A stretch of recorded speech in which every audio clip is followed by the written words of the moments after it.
Palavra da Semana com Neville Johnson. Episódio 21. As Parábolas do Reino. A Semente de Mostarda. Original publicado no dia 11 de fevereiro de 2019. Temos falado sobre as parábolas de Jesus e algo que precisamos entender é que estas são as parábolas do reino. Agora estamos entrando na era do reino. Por isso, precisamos entender as ramificações disso. Precisamos compreender que as parábolas de Jesus estão ligadas diretamente às 7 igrejas mencionadas pelo Senhor a João no livro de Apocalipse. Cada parábola mostra uma igreja. Por exemplo, a parábola do semeador fala sobre a igreja de Éfeso em Apocalipse. A do joio fala sobre a igreja de Esmirna. A parábola da mostarda fala sobre a igreja de Pérgamo na história. A do fermento fala sobre a de Tiatira. O do tesouro escondido no terreno está relacionado à igreja de Sardes no livro de Apocalipse e também na história. A do mercador fala sobre a igreja de Filadélfia e a parábola da rede fala sobre a igreja de Laodiceia. Então vemos a correlação entre as parábolas do reino e as 7 igrejas no livro de Apocalipse. Precisamos entender que cada uma dessas igrejas também existe atualmente. O estado das igrejas atuais são as mesmas das igrejas no livro de Apocalipse. É preciso entender isso. Falaremos sobre a semente de mostarda em Mateus 13, 31 e 32. Outra parábola lhes propôs, dizendo: o reino dos céus é semelhante a um grão de mostarda que um homem, pegando dele, semeou no seu campo, o qual é realmente a menor de todas as sementes, mas crescendo é a maior das plantas e faz-se uma árvore, de sorte que vêm as aves do céu e se aninham nos seus ramos. Vimos a igreja murchar e perder seu primeiro amor. Essa foi a igreja de Éfeso. Dali começou um declínio, até o momento onde todos os apóstolos haviam falecido, exceto João. Jerusalém tinha sido completamente destruída pelo imperador romano Tito em 71 após a morte de Cristo. A igreja está em declínio e as parábolas explicam o porquê. A igreja havia começado pequena, como uma semente de mostarda, e cresceu rapidamente e se tornou uma árvore enorme. No entanto, apesar da estrutura da igreja ter aumentado conforme o número de pessoas, espiritualmente ela estava em grande declínio. Veremos o que aconteceu durante os tempos. Ela havia se tornado muito grande, com muita influência, mas espiritualmente estava se desviando. A Bíblia diz que era a maior das ervas, ou seja, a maior entre todas as religiões.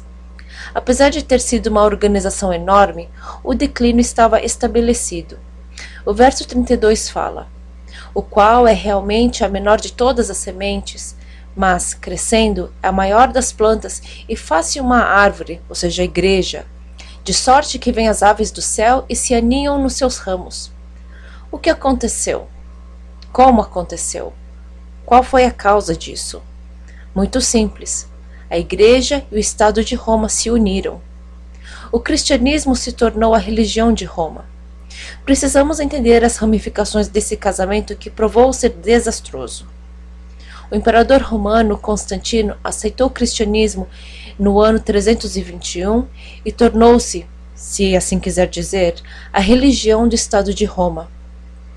Quando Roma declarou essa religião como a religião do Estado de Roma, a igreja ficou grandemente poluída.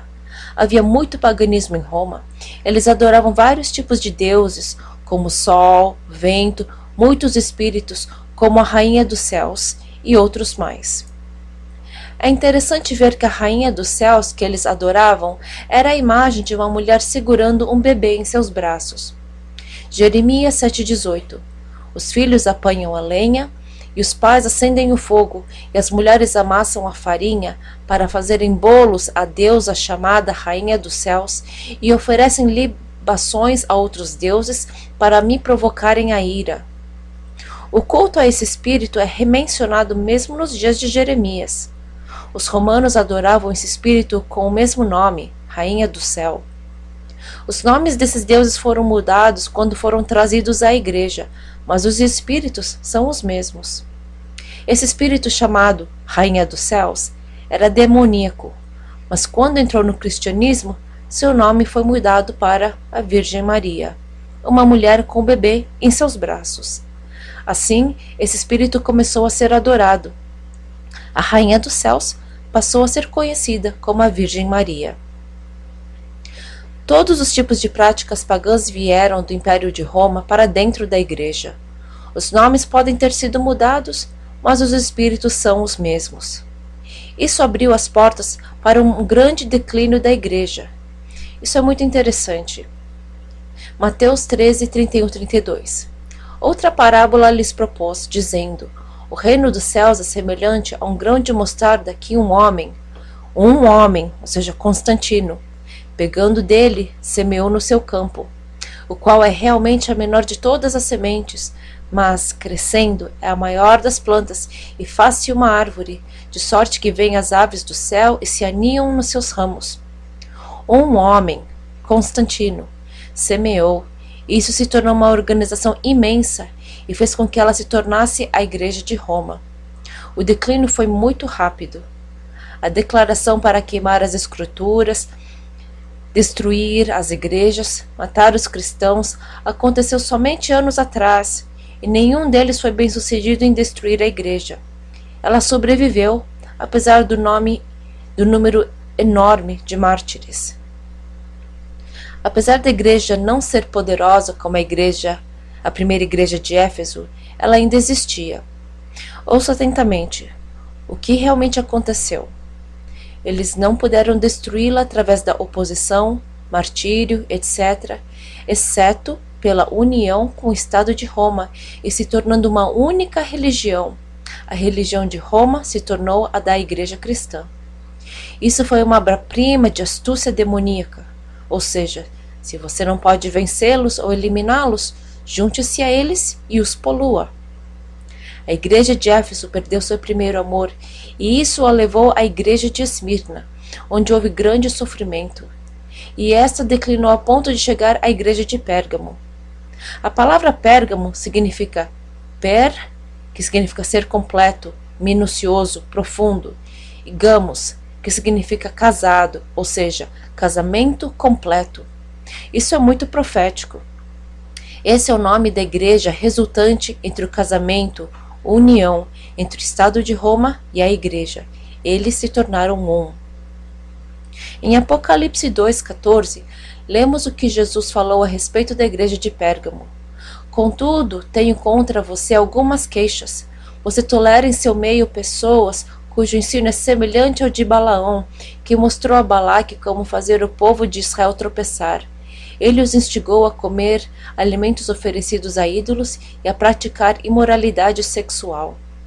Assim aqui vemos a igreja correspondente à parábola. A igreja de Pérgamos significa casamento perfeito. Ele também mencionou a doutrina de Balaão. O que é isso? Em Números, lemos a história de Balaque, o rei de Moabe, e Balaão, o profeta de Israel. Como Balaque temia Israel, ele contratou Balaão para amaldiçoar Israel. Disse que o pagaria para fazer isso. Balaão tentou fazer isso várias vezes, mas toda vez que falava, bênçãos saíram de sua boca. Isso deixou o rei furioso. Ele finalmente disse ao profeta o que deveria fazer. Números 24:14. Agora volto para meu povo, mas primeiro lhe direi o que seu povo fará ao seu povo no futuro. Por que ele mencionou fazer algo ao seu povo no futuro? Qual é a relação com o futuro? O rei falou que tinha um truque para que Balaão conseguisse amaldiçoar a Israel. Qual era? Disse para que seu povo se misturasse com o povo de Israel, para que casassem com as mulheres de Moabe e assim seriam derrotados. Por quê? Ele sabia que as mulheres os levariam a adotar seus deuses também. Elas os levariam a misturar seus deuses com o Deus de Israel. Isso realmente aconteceu. Doutrina de Balaão. O casamento entre o Estado de Roma e a Igreja. Essa igreja existe atualmente. Quando olhamos na história, vemos pela primeira vez, na igreja de Pérgamo, uma igreja mundana, controlada pelo cabeça do Estado de Roma. Constantino, o imperador romano, convocou o primeiro Conselho Mundial de Igrejas na cidade de Niceia no ano 325, e isso aconteceu na era de Pérgamo. Interessante, não é? Nesse conselho eles fizeram a obra legal para obter uma igreja mundial. Isso é muito profético e muito significante. Essa igreja existe hoje. O Conselho Mundial de Igrejas, uma igreja mundial, atualmente aceita religiões de todos os tipos. Aceitam o budismo, hinduísmo, todos os tipos de religiões, inclusive o islamismo sob o pretexto de tolerância. Algo a ser notado é que na era de Pérgamo, a igreja romana era o cabeça espiritual. Aqui é onde o trono de Satanás está. A igreja de Pérgamo existe hoje. Apocalipse 2:13. Eu sei as tuas obras e onde habitas, que é onde está o trono de Satanás. Retens o meu nome e não negaste a minha fé, ainda nos dias de Antipas, minha fiel testemunha, o qual foi morto entre vós, onde Satanás habita. Está falando que Pérgamo existia exatamente naquele tempo onde o próprio trono de Satanás se encontrava. Eu sei as tuas obras e onde habitas, que é onde o trono de Satanás está. Essa igreja existe hoje em dia, e no final dos tempos haverá um grande conflito entre ela e a verdadeira igreja. O que vemos emergindo? Um governo mundial sob a liderança das Nações Unidas, uma igreja mundial também debaixo de sua liderança, um sistema monetário mundial debaixo de sua liderança. Esse governo mundial será o mais opressivo que já vimos. É por isso que Apocalipse 18:4 diz: Então ouvi outra voz do céu que disse: Saiam dela, meu povo, não participem de seus pecados, ou serão castigados com ela. Apocalipse 2:13 diz que o trono de Satanás ficava na igreja de Pérgamo, ou seja, a igreja que se casou com o Império Romano. Eles se uniram, pois não puderam derrotá-la. Apocalipse 16:10. E o quinto anjo derramou a sua taça sobre o trono da besta, essa igreja. E o seu reino se fez tenebroso, e os homens mordiam a língua de dor. A ONU, FMI, ou seja, o Fundo Monetário Internacional, e a Igreja Mundial, que aceita o homossexualismo, estão tramando juntos. Nos dias vindouros você verá que muitas igrejas verdadeiras serão taxadas de imposto quase ao ponto de não existirem, mas sobreviverão. Por um tempo elas serão subterrâneas por causa da perseguição dessa igreja mundana. Muitas igrejas cristãs verdadeiras serão subterrâneas, mas continuarão a operar. Mateus 16:18. Pois também eu te digo que tu és Pedro, e sobre esta pedra edificarei a minha igreja, e as portas do inferno não prevalecerão contra ela.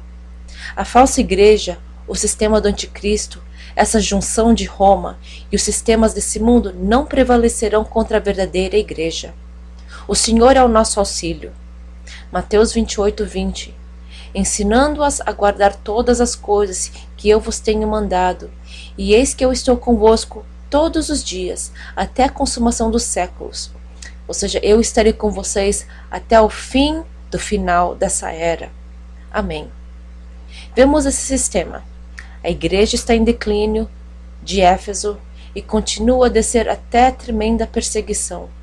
O diabo não pôde extinguir a igreja, mesmo usando vários sistemas e modos de poluição, mas sendo astuto e sabendo que não podia vencê-la, ele se uniu a ela e a poluiu. Essa foi a estratégia usada nessa igreja, a qual se tornou o assento, o trono de Satanás. A igreja se casou com o Estado de Roma e todas essas práticas pagãs se infiltraram com nomes diferentes, como por exemplo a Rainha dos Céus, que é um poder demoníaco adorado pelo Império Romano mesmo nos dias de Jeremias. A mãe com o bebê nos braços entrou na verdadeira igreja com outro nome, Maria, carregando o bebê. As coisas não são aquilo que aparentam. A igreja de Pérgamo se tornou o trono de Satanás, que finalmente levaria a igreja aos 1000 anos de trevas. Temos que entender que essa igreja existe atualmente. Hoje em dia há tantas coisas, mesmo entre os pentecostais, dizendo que precisamos nos unir a Roma, tornarmos um com ele. Precisamos apreciar Roma e o Papa atual e suas ações.